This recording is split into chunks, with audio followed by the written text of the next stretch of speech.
आज की क्लास में हम अनुवाद से जुड़ा एक बहुत ही महत्वपूर्ण विषय पढ़ेंगे, जिसे कि पर्यवेक्षण, पुनरीक्षण या अंग्रेजी में जिसे हम वेटिंग कहते हैं। यह अनुवाद से जुड़ा हुआ एक बहुत ही महत्वपूर्ण प्रक्रिया का हिस्सा है, जिसमें यह देखा जाता है कि क्या अनुवाद ठीक ढंग से हुआ है कि नहीं। भाषिक दृष्टिकोण से, यानी कि भाषा की कोई गड़बड़ी तो उसमें नहीं है, या जो मूल भाव स्रोत भाषा में है वही मूल भाव लक्ष्य भाषा में स्थानांतरित हुआ है कि नहीं। तो यह जो पूरी प्रक्रिया होती है एक अनुवाद को बेहतर बनाने के लिए, उस प्रक्रिया का जो मूल्यांकन होता है वह मूल्यांकन कहलाता है पर्यवेक्षण, पुनरीक्षण या वेटिंग। ठीक है, इसे आप ऐसे समझें कि ठीक पढ़ाई कार्य संपन्न होने के बाद, पढ़ने लिखने के बाद क्या होती है, आपकी परीक्षा होती है ना, मूल्यांकन होता है ना, वैसे ही अनुवाद की क्रिया संपन्न हो जाने के बाद वेटिंग या पर्यवेक्षण का काम किया जाता है कि अनुवाद पूरी तरह से सही है या नहीं है, उसमें कोई त्रुटि तो नहीं है, उसमें कोई कमी तो नहीं रह गई।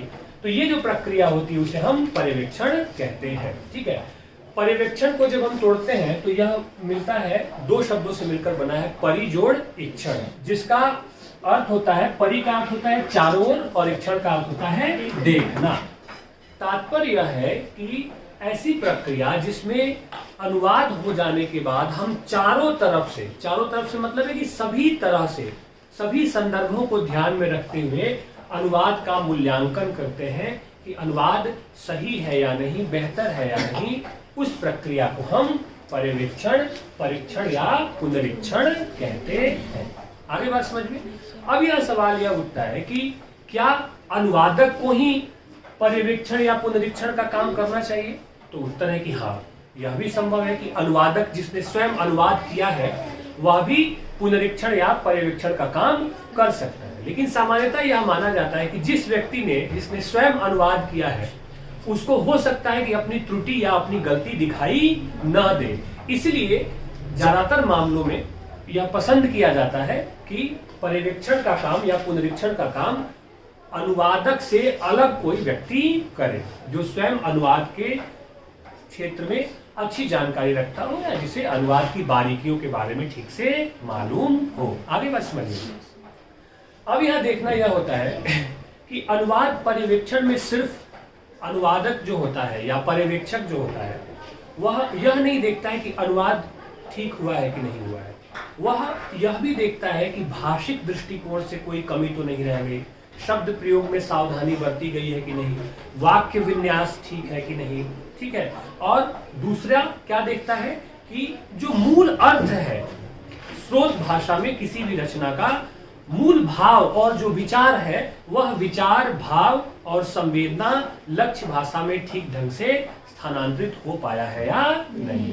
तो कुल मिलाकर यह एक समसाध्य प्रक्रिया है, और जिस तरह से एक अनुवादक अनुवाद करने से पहले उस कृति को ठीक से पढ़ता है, समझता है और फिर दूसरी भाषा में बदल देता है उसे, उसके पूरे अर्थ और भाव बोध के साथ, पर्यवेक्षक भी पहले मूल कृति को बहुत अच्छे से पढ़ता है और समझता है, और मूल कृति को पढ़ने के बाद फिर वह पढ़ता है कि जो अनुवाद उसका हुआ है और वह जो अनुवाद हुआ है वह मूल कृति के भाव से कितना मिलता जुलता है, कितना अच्छा है, और भाषिक दृष्टिकोण से भी अगर कोई कमी हो तो उसे भी वह सुधार कर देता है। तो इस प्रकार से आप देखें कि पर्यवेक्षण में जो पर्यवेक्षक होता है वह न सिर्फ भाषा की दृष्टि से अनुवाद का मूल्यांकन करता है, बल्कि वह भाव की दृष्टि से भी अनुवाद का मूल्यांकन करता है। आगे बात समझ में कि स्रोत भाषा में उपस्थित जो सांस्कृतिक सामाजिक संदर्भ है, उन सांस्कृतिक सामाजिक संदर्भों को ठीक तरीके से लक्ष्य भाषा में रूपांतरित किया गया है या नहीं, इन सभी बातों को बहुत ध्यान से और बारीकी से पर्यवेक्षण के अंतर्गत देखा जाता है। नाम से स्पष्ट है, परि जोड़ इक्षण, चारों तरफ से, यानी कि सभी दिशाओं से उसको जांच लेना, परख लेना। आगे बात समझ में स्पष्ट है। पर्यवेक्षण का अर्थ स्पष्ट हो जाने के बाद हम यह देख सकते हैं कि पर्यवेक्षण को, यह जो प्रक्रिया होती है, इसे दो संदर्भों में देखा जाता है। कौन कौन, समझ लेते हैं। ये जो पर्यवेक्षण की प्रक्रिया है, ठीक है, इसे हम दो भागों में विभाजित करके आसानी से समझ सकते हैं। पहला है भाषाई संशोधन और दूसरा है संकल्पनात्मक संशोधन। भाषाई संशोधन से मतलब है कि भाषा संबंधित जो कमियां हैं, जो दोष हैं, जो स्रोत भाषा से लक्ष्य भाषा में जो अनुवाद किया गया है, उस अनुवाद में भाषा संबंधी कोई दोष है, शब्द संबंधी कोई दोष है, वाक्य संबंधी कोई दोष है, लिंग संबंधी कोई दोष है, या वाक्य की जटिलता है, तो इन तमाम तरह की चीजों को सुलझाने का, संशोधन करने का जो काम होता है वह भाषाई संशोधन के अंतर्गत आता है। ठीक है बच्चे। दूसरा है संकल्पनात्मक संशोधन। देखिए, कोई भी रचना होती है तो उसमें दो बातें बहुत महत्वपूर्ण होती है। पहली बात कि उसमें क्या लिखा गया है, उसमें क्या भाव आया है, और दूसरी बात महत्वपूर्ण होती है कि कैसे लिखा गया है। तो कैसे लिखा गया है का संबंध स्टाइल से है, शैली से है, और क्या लिखा गया है का संबंध संकल्पना से। यानी कि उस रचना में जो मूल तत्व है, जो संवेदना है, जो विचार है, उसका संबंध किससे है? संकल्पनात्मक संशोधन से है। तो मैंने शुरू में ही इस बात को स्पष्ट कर दिया था कि दोनों चीजों को पर्यवेक्षक क्या करता है? ध्यान से देखता है। तो संकल्पनात्मक संशोधन में वह यह देखता है कि मूल कृति या स्रोत भाषा में उपस्थित जो सामग्री है, उस सामग्री का भाव और विचार, विषय वस्तु ठीक ढंग से लक्ष्य भाषा में प्रस्तुत हुआ है कि नहीं। तो ये दो आधार होते हैं, भाषाई संशोधन और संकल्पनात्मक संशोधन। अब भाषाई संशोधन को भी अगर आप तोड़ करके देखें एक एक बिंदु को, तो उसमें कुछ बातें आएंगी कि भाषाई संशोधन में वह क्या देखता है। ठीक है। पहली बात कि पर्यवेक्षक का काम होता है कि व्याकरण संबंधी जो समस्याएं होती है उसको वह ठीक करता है। वाक्य विन्यास, ठीक है, उपवाक्य, वाक्यांश इत्यादि का क्रम ठीक हो, यह भी वह भाषाई संशोधन के अंतर्गत देखता है। सही शब्द का प्रयोग किया गया है कि नहीं, वह यह भी देखता है कि अगर स्रोत भाषा में कोई जटिल शब्द है तो लक्ष्य भाषा में उसे आसान शब्द में प्रस्तुत किया जाना चाहिए, ताकि वह पाठक को आसानी से क्या हो सके? समझ में आ सके। जटिल शब्दों के प्रयोग को हटाया गया है कि नहीं, कम किया गया है कि नहीं, इस पर भी भाषाई संशोधन के अंतर्गत क्या कर दिया जाता है? ध्यान दिया जाता है।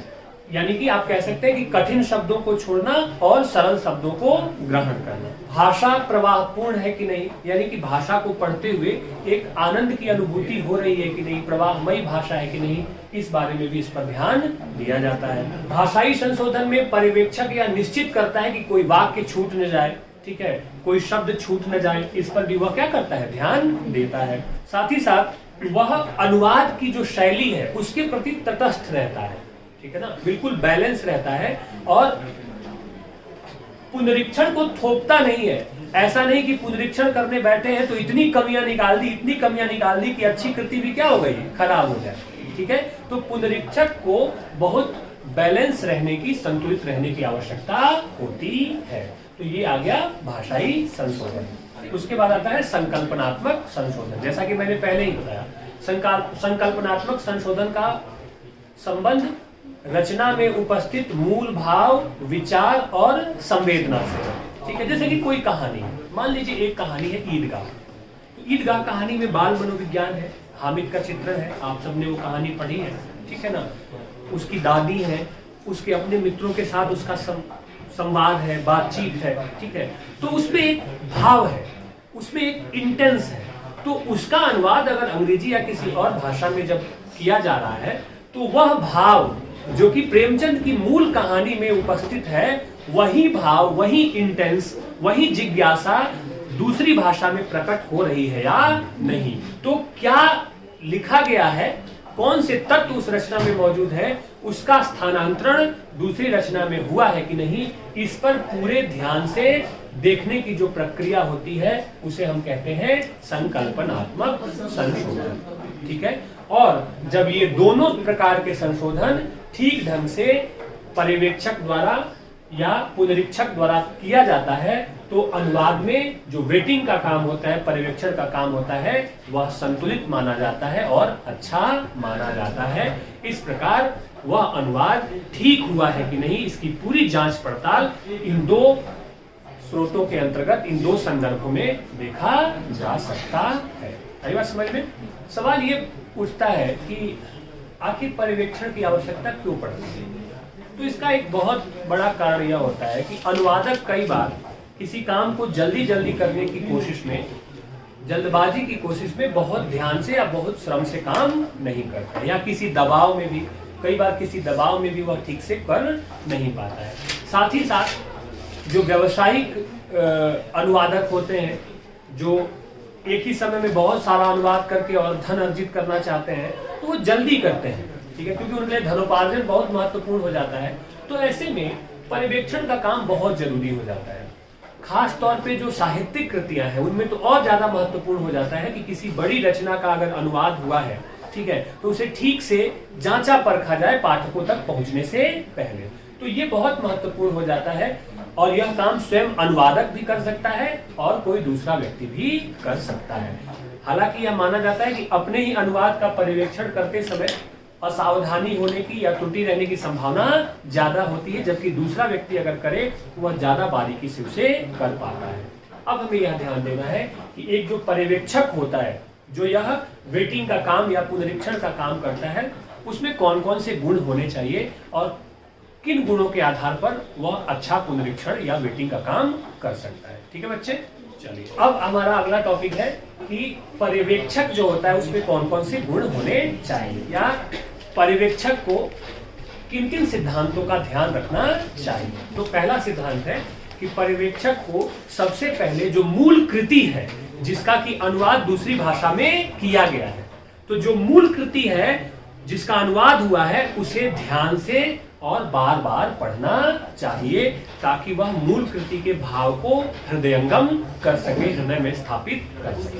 पहली बात। साथ ही साथ उसे दूसरा काम क्या करना चाहिए कि जो मूल कृति में मूलभूत जो विचार है, ठीक है, जो संवेदना है, जो संकल्पना है जिसकी हम बात कर रहे हैं, उसको रेखांकित करना चाहिए, ठीक है, उसको टिक आउट कर लेना चाहिए ताकि वह छूटे नहीं, या जो अनुवाद हुआ है उसे पढ़ते हुए उसे यह पता लग सके। तीसरा जो सिद्धांत है वह है कि जो अनुदित कृति है जिसका अनुवाद हो चुका है उसको उसके समानांतर मूल कृति को पढ़ना चाहिए, ठीक है। जैसे कि एक एक पाठ है तो एक पाठ अनुदित का पढ़ा और एक पाठ मूल कृति का पढ़ा और वह अंतर देखे, विषमता देखे कि जो अनुवाद हुआ है क्या वह मूल कृति से मिलता जुलता है या नहीं, या मूल कृति के भावों को क्या कर रहा है अपने में समेट पा रहा है या नहीं। तो दोनों कृतियां सामने रखी, एक कृति जो अनुवाद हुआ है उसका एक पाठ पढ़ा और फिर जो मूल रचना है उसका एक पाठ पढ़ा और अंतर उसे समझ में साफ साफ आने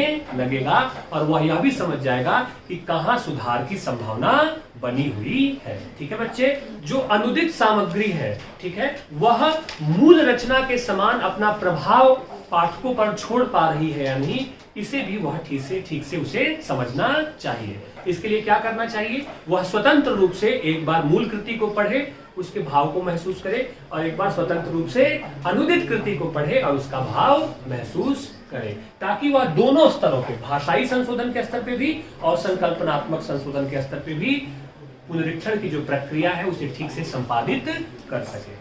शब्दों में जो शब्द प्रयोग किए गए उसके अभिधात्मक और व्यंजनात्मक और लक्षणात्मक ये जो अर्थ होते हैं, ठीक है, शब्द शक्तियां कितने प्रकार की होती है, 3 प्रकार की होती है, अभिधा, व्यंजना और लक्षण।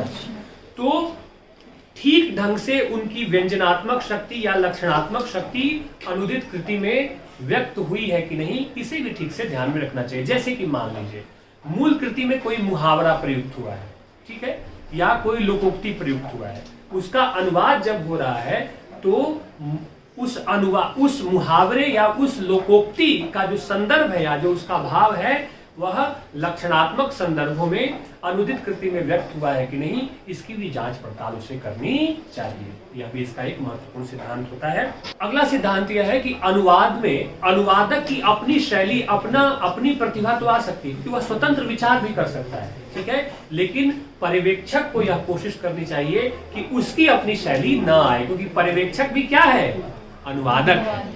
आई बात समझ में? तो एक अनुवादक ने अनुवाद किया और दूसरे अनुवादक उसका क्या कर रहा है, पर्यवेक्षण कर रहा है। तो जाहिर सी बात है प्रत्येक अनुवादक की अपनी एक शैली होती है, अपनी एक स्वतंत्र विचारधारा होती है, अपनी एक चिंतन शक्ति होती है, तो उसकी झलक तो अनुदित कृति में दिखाई देती ही देती है। तो उसका सम्मान करते हुए, उसकी स्वतंत्रता को देखते हुए पर्यवेक्षक को उसे कोई छेड़छाड़ नहीं करनी चाहिए, अगर वह ठीक ढंग से भाव को संप्रेषित होने में कामयाब हो रहा है तो। आगे बात समझ में? यदि अनुवादक अपने अनुवाद में मूल कृति की किसी घटना या किसी बात को ठीक ढंग से व्याख्यायित नहीं कर पा रहा है, तो पर्यवेक्षक को अपनी टिप्पणी भी वहां देनी चाहिए कि इस अमुक जगह पे, अमुक स्थान पे आपने इस बात को ठीक ढंग से प्रस्तुत करने में थोड़ी आपसे चूक रह गई है या थोड़ी आपसे कमी रह गई है, इसे और कैसे बेहतर किया जा सकता है। इस तरह की टिप्पणी भी वह वहां क्या कर सकता है, दे सकता है।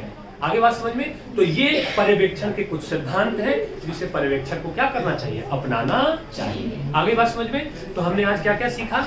हमने आज सीखा अनुवाद में पर्यवेक्षण। पर्यवेक्षण किसे कहते हैं, पर्यवेक्षण क्या है, ठीक है। पर्यवेक्षण में जो प्रक्रिया है, ठीक है, उसके जो दो रूप हैं, कौन कौन, भाषाई संशोधन और संकल्पनात्मक संशोधन। भाषाई संशोधन क्या है, उसके क्या क्या रूप हो सकते हैं, उसे आप एक एक पॉइंट करके लिखिएगा, ठीक है, जो मैंने बताया। फिर संकल्पनात्मक संशोधन में भी एक एक बिंदु आपने लिख देना है, ठीक है। और उसके बाद अंत में आप हेडिंग देंगे, टॉपिक देंगे कि पर्यवेक्षण के सिद्धांत या पर्यवेक्षण में कौन कौन से गुण होने चाहिए, और एक एक करके जितनी भी बातें मैंने बताई उसे आप लिख देंगे। इस विषय से संबंधित कोई भी प्रश्न आएगा उसका उत्तर आप आसानी से क्या कर सकेंगे, दे सकेंगे, कोई दिक्कत आपको नहीं। ठीक है प्यारे बच्चों, ठीक है।